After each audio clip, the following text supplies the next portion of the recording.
Good morning, my friends. Wiggle here. Been a while. Apologize for that. So I've been working on the greenhouse here. Added that 7th panel I had laying around over there to the right. It's still not hooked up, but it's just sitting there.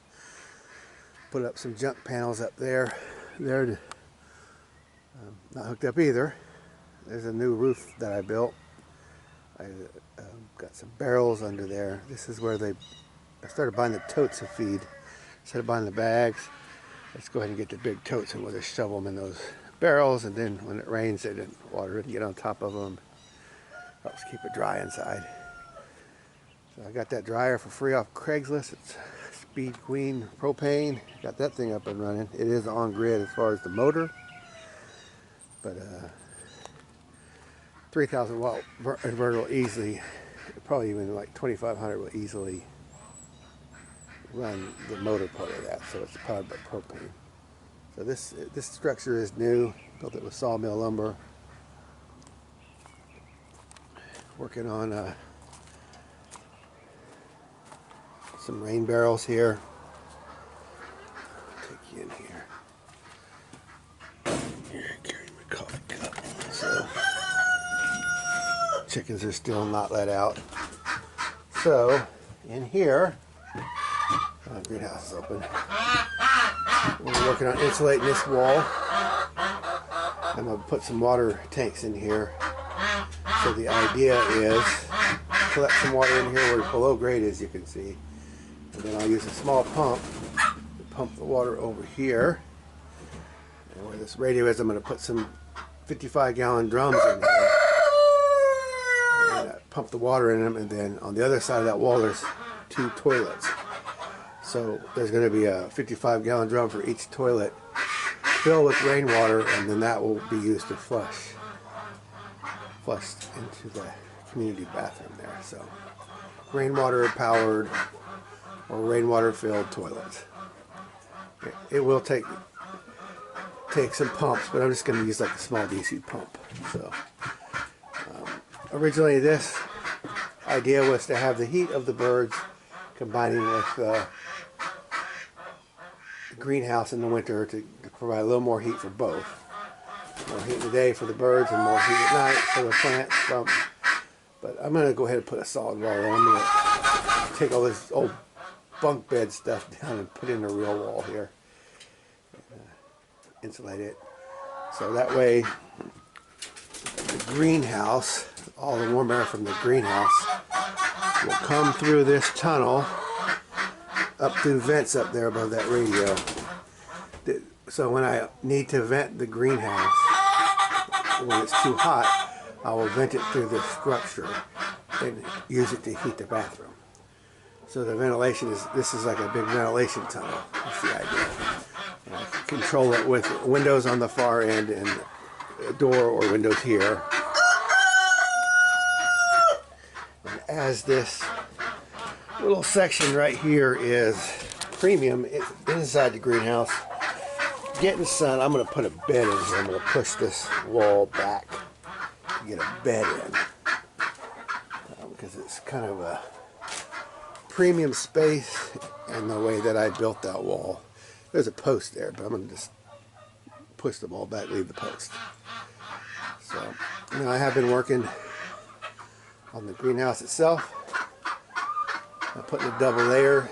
It was really dirty and old, and this was breaking down. So I bought better plastic. Hopefully it'll last a few years. And we're still getting it straightened out on the ceiling here, but I got the double layer. So I got the Tough Tex on the outside and then this greenhouse glazing plastic on the inside. So you can see that I've put in all these cedar beds. Put in keyholes so I can get in there and work. This was one giant bed. It was rotten out. We had termites. I guess a really, really cheap pressure treated. I don't know why they would bother with that, but you'd think they wouldn't. But I mean, I guess when it's light duty, it's light duty. So I'll put the windows down here.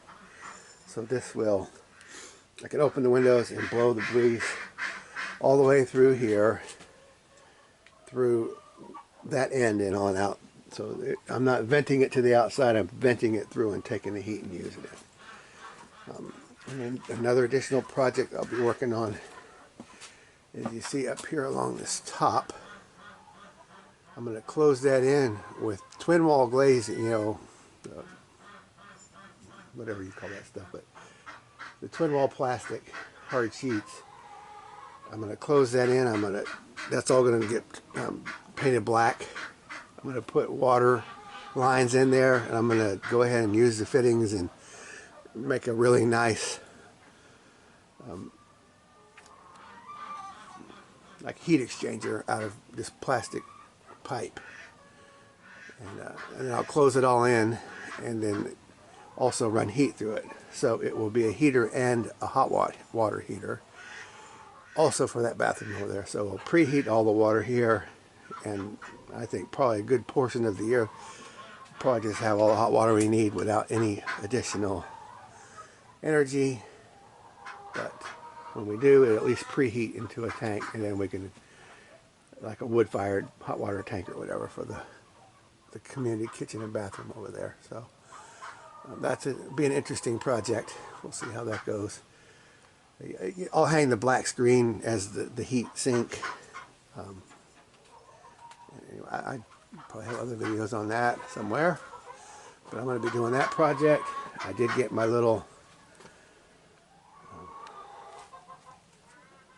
wood stove in. I had to weld that pipe myself. Don't look too close, that stuff was so thin. I have a little cheap welder, so I stick welded that. And it had pretty big gaps, so I had to really build up that bead to kind of ugly. But I got it done. I'll just show you the horrific bead. But when I was fitting it up, it was just a mess. I should have started over probably, but I had like a 1/4 inch gap. I had to close up on that thin pipe. So that was a bit of a challenge. So I'll use just all my little scraps in my little wood stove there when we need it. It's more of just a backup. So we're in mid-February, so if it's too cold, I'll fire that up to save my crops, kind of thing. This is aquaponics going nowhere fast. So anyway, this is kind of where we're at. I'm going to try to get broccoli in, probably even today, hopefully. We're going to finish cleaning all this up. I do need to be mindful of not overheating it in here with the brassicas. It's really cold right now, but it is going to get really hot in here. So, and we took down some panels and a couple places, dumped the dirt right in here instead of wheelbarrowing it all in. So that's a 13-inch board plus an 1.5 inch board on top. So 14.5 inches, and then there's some gaps where we leveled it, which we'll close that in with little strips of cedar. But you know, going on almost 16-inch tall beds, below grade 15-16 inches. So that will help with the heat. So that's just an overview of where we're at right now. I'll try to keep you updated. If you're interested in these projects, just keep an eye out, and there will be some value to it if you're trying to do this kind of thing. So that's wiggle out for now.